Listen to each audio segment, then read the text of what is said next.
Welcome to English Shadowing Daily Podcast. I'm Ash, and I'm here with Sage. Hey, Ash. Did you check your phone this morning when you woke up? Yeah, actually, first thing, even before I opened my eyes properly. Why? Me too. I grabbed it, squinted at the screen, and boom, 20 notifications waiting for me. Oh, wow, 20? That's a lot before breakfast. Right? And I thought, when did this become so normal? Like, we don't even say good morning to ourselves anymore. We say good morning to our screens. That's actually sad and funny at the same time. I remember my mom used to say, Ash, you're glued to that thing. And I'd think, no, I'm not. I'm just checking something quickly. But then an hour disappears.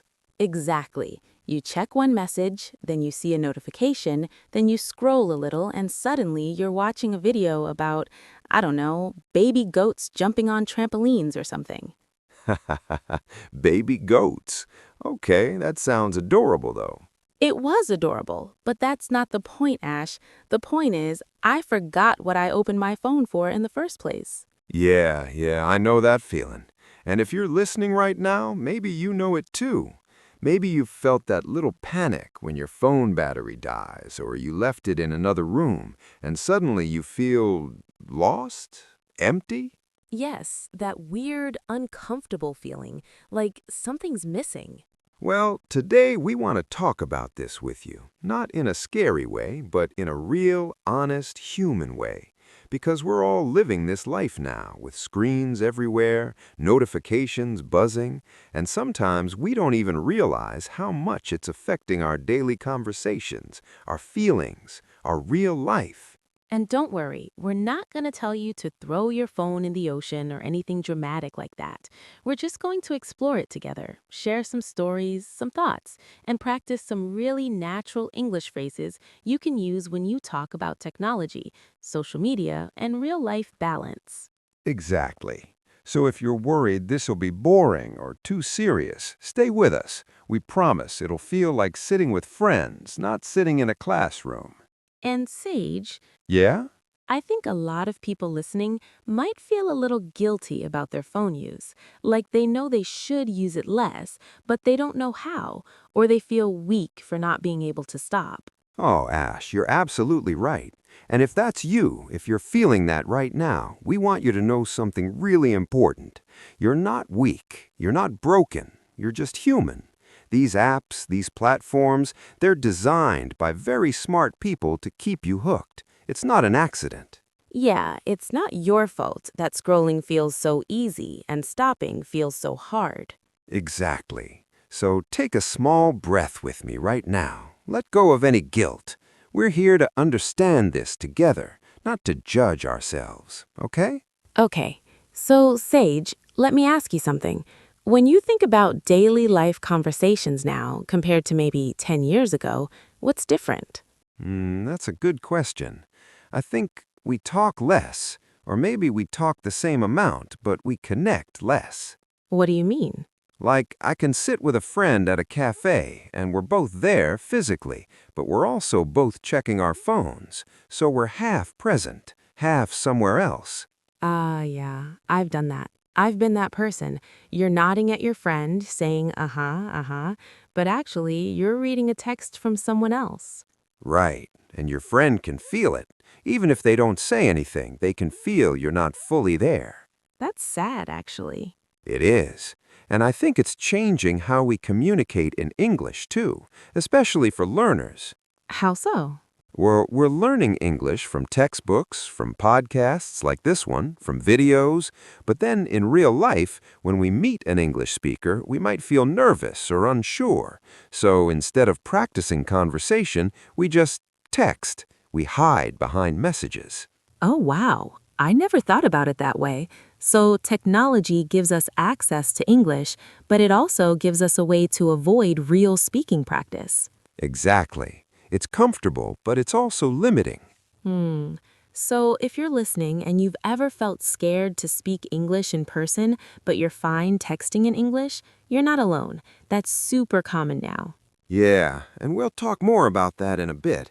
But first, Ash, I want to share a little moment from yesterday. Okay, go ahead.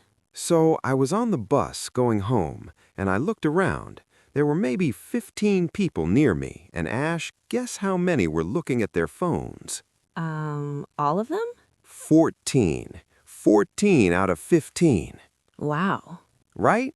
And I realized I was doing it too. I wasn't watching the sunset or the people or the streets. I was scrolling through photos of other people's lives. Yeah, we do that. We watch other people live while we forget to live ourselves. Exactly. Okay, so let's pause here for a second and invite you, our listener, into this conversation. Think about this morning. When you woke up, did you check your phone right away? And if you did, how did it make you feel? Calm? Stressed? Distracted? We'd really love to know. Tell us in the comments below. No judgment, just curiosity. Yeah, and if you're feeling brave, tell us how many notifications you woke up to today. It's kind of funny to compare, right? Yeah.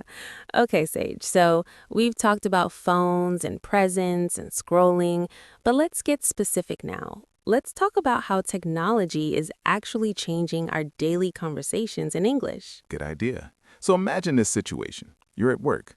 You need to ask your colleague a simple question. Maybe, hey, did you finish the report? In the old days, you just walk to their desk and ask. Right, face to face, quick and simple. But now, what do? We send a message. Exactly. We send a message, and then we wait. And while we wait, we check other messages. And maybe our colleague replies in 5 minutes or maybe in 2 hours. And that simple question that could have taken 10 seconds now takes half a day. Yes. And we lose something in that process. We lose tone. We lose facial expressions. We lose the little human details that make conversation warm. Right. Like if I ask you something in person, I can see if you're tired or happy or stressed. I can adjust how I talk based on your mood. But in a text message, I just see words. I don't see you. Exactly. And sometimes we misunderstand each other because of that. Oh, yeah, I've had that happen. Someone sends me a short message, like, just okay. And I think, are they angry? Did I do something wrong? Yes, the famous okay message. Is it friendly okay or cold okay? We can't tell. Exactly. So technology makes communication faster, but not always clearer. That's really true. And for English learners, this creates another challenge. How? Well, when you're learning English, you need to practice real conversation. You need to hear tone, practice responding quickly, learn how to keep a conversation flowing naturally. Right. But if most of your English practice is through texting or reading, you're missing that whole part. Yeah, you might be great at writing English messages, but when someone asks you a question face to face, you freeze. Exactly. Because real conversation is different. It's faster, it's messier. You can't delete and retype like you can in a text. So true. Let me share a little example. Repeat after me, just gently, nice and easy. Hey, do you have a minute? Good. Now imagine you're asking that in person. Your voice would be warm, maybe a little questioning at the end, right? Hey, do you have a minute? Try it again with me. Hey, do you have a minute? Beautiful. Now imagine you're texting that. It's just words on a screen. The warmth is gone. Yeah, unless you add an emoji or something. True. Emojis are like our tone of voice in text. They really are. Without them, everything can sound so flat or serious. So here's a question for you listening. Do you find it easier to communicate in English through text or in person? And why?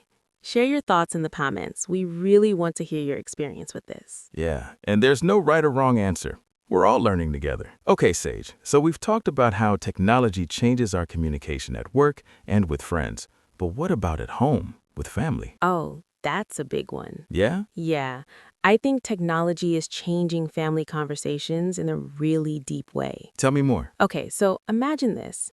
It's dinner time. The whole family's sitting at the table. Food is ready. Everyone's there. Sounds nice. It should be nice. But then someone's phone buzzes. They check it quickly. Then another person's phone lights up. They glance at it. And soon everyone's kind of half eating, half scrolling. Oof, yeah, I've seen that. I've been part of that. And the conversation becomes small. Like, pass the salt. How was your day? Fine. And that's it. So we're physically together, but emotionally apart. Exactly. And kids grow up watching this. They learn that it's normal to be distracted, to half listen, to prioritize the screen over the person in front of you. That's actually really sad, Sage. It is. But I don't think people are doing it to be mean. I think we're all just a little bit addicted, and we don't even realize it's happening. Yeah, it's so gradual. It's not like one day you decide, okay, I'm going to ignore my family. It just creeps in, little by little. Right. One notification at a time. So what do we do? How do we fix it? Well, I think the first step is just noticing it, just being aware. Okay. Like, if you're sitting with someone you love and you feel the urge to check your phone, just pause. Notice that urge and ask yourself, is this message more important than this moment? That's powerful. Usually, the answer is no. The message can wait. Yeah, the person in front of you can't. Exactly. So if you're listening and you're sitting with someone right now, maybe try this. Put your phone face down, or even better, put it in another room, just for 10 minutes, and give that person your full attention.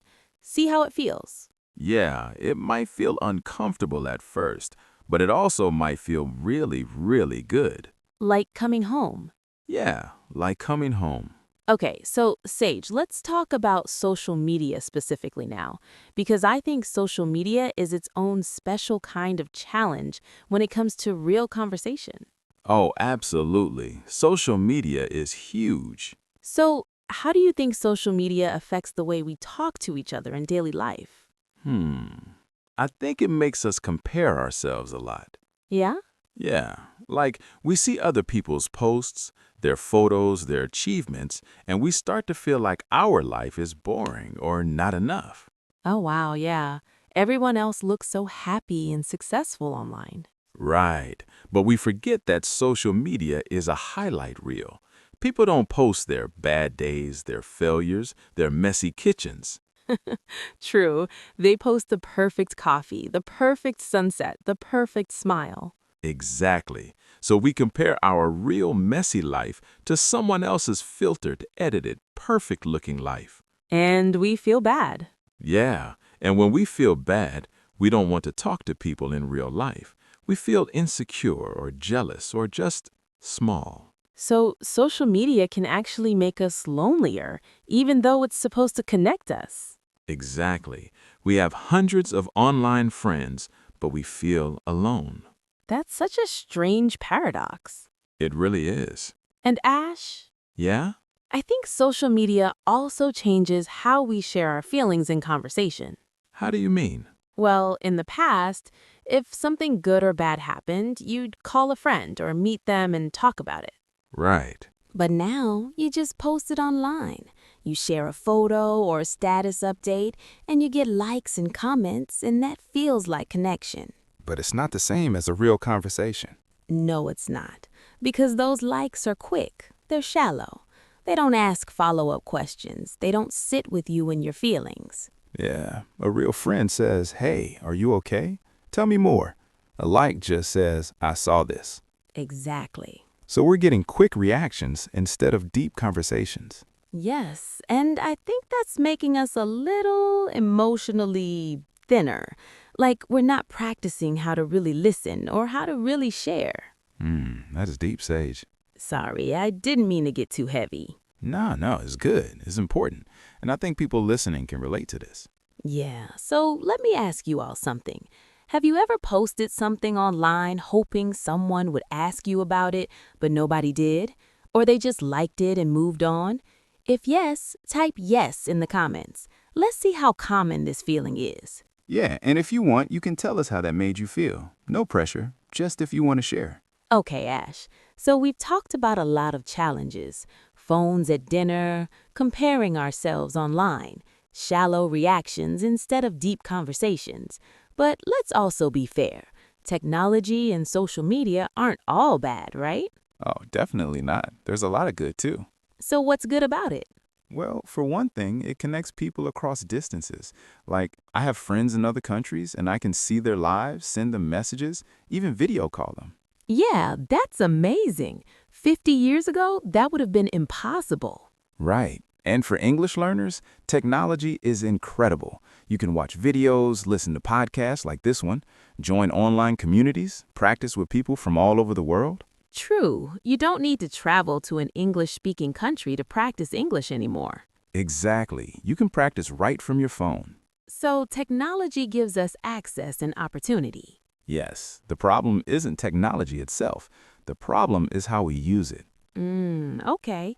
So it's about balance. Exactly. It's about balance, using technology as a tool, not letting it use us. I like that. Using it as a tool. Yeah, like if you're using your phone to learn something, to connect with someone you care about, to create something meaningful, that's great. But if you're just scrolling mindlessly for hours, feeling worse about yourself, that's not so great. Right. So how do we find that balance? I think it starts with intention. Intention? Yeah, before you pick up your phone, ask yourself why. What am I looking for? What do I need right now? Okay, so being mindful. Exactly. If you're bored, maybe your phone isn't the answer. Maybe you need to move your body or call a friend or just sit quietly for a minute. Yeah, we've forgotten how to be bored. We really have. We fill every empty moment with a screen. But boredom is actually healthy sometimes. It is. It gives your brain space to rest, to daydream, to come up with new ideas. That's true. So maybe we need to practice being bored again, just for a few minutes a day, That sounds funny, but is actually a good idea. right? Just sit, no phone, no music, no nothing, just you and your thoughts.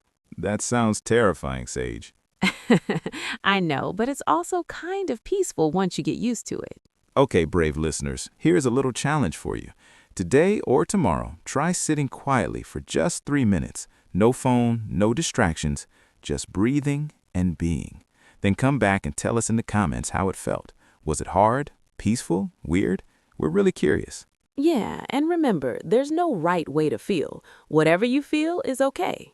All right, Sage. So we've covered a lot. Technology, social media, family dinners, balance, boredom. Let's bring this back to English learning now. Good idea. Okay, great question. So first, I'd say use technology to input. Listen to podcasts, watch shows, read articles. That's all great. Right, that builds your understanding. Exactly. But then you also need to output. You need to speak, to practice real conversation. And you can't do that just by scrolling. No, you need real interaction. So maybe join an online speaking group, find a language partner, or even just talk to yourself in English. Talk to yourself? Yeah, why not? Describe your day out loud. Pretend you're explaining something to a friend. It sounds silly, but it helps. Okay, so use technology to learn, but don't hide behind it. Exactly. Don't use it as an excuse to avoid real speaking practice. Because real conversation is messy and scary, but that's where the real growth happens. Yes, you make mistakes, you stumble, you laugh at yourself, and you learn. And that's beautiful. It is. So if you're listening and you've been avoiding speaking practice because it feels scary, we see you. We understand. But we also want to encourage you gently. Take one small step. Say one sentence out loud today in English. Just one. You don't have to be perfect. You just have to try. Yeah. And if you do it, come tell us. Write in the comments, I said one sentence today. We'll be so proud of you. We really will. Okay, Ash, I think we're coming to the end of our conversation today. Should we wrap up with some final thoughts? Yeah, let's do that. So we've talked a lot about technology, real conversations, balance, and English learning. What's the main thing you want people to remember from today? I think I want people to remember that connection, real human connection, is more important than any notification. Yeah, Your phone will always have something new to show you, but the people in your life won't always be there. So choose presence, choose real conversation. That's beautiful, Sage. And for English learners specifically, remember that technology is a wonderful tool. Use it, learn from it, but don't forget to step into real conversations too. That's where language really comes alive. Exactly. English isn't just words on a screen, it's laughter, it's tone, it's connection. Right. And you don't have to be perfect to connect. You just have to be willing to try. Yes, be brave, be messy, be human. And know that every conversation, even the awkward ones, is making you better. Absolutely. So, as we finish today, we want to thank you for spending this time with us, for listening, for thinking, for maybe even putting your phone down right now to really be here. Yeah, thank you. You could be doing a million other things, but you chose to be here, learning, growing, reflecting. That's really special. It is. So before you go, we have one last question for you. What's one small change you want to make in how you use technology or how you have real conversations? Think about it, and if you feel like sharing, write it in the comments. We read every single one, and your words might inspire someone else too. Yeah, and if you enjoyed this conversation, if it made you think or feel something, you can like this episode and subscribe to English Shadowing Daily Podcast. It really helps us reach more learners like you. And remember, learning English isn't just about grammar and vocabulary. It's about connecting with people, sharing ideas, and being part of conversations that matter. You're doing great. Even if it feels slow, even if it feels hard, you're doing great. Keep going, keep practicing, keep showing up. This is Sage, and this is Ash. Thank you for being here with us today. We'll see you in the next episode. Take care of yourself, and take care of your conversations. Bye. Bye.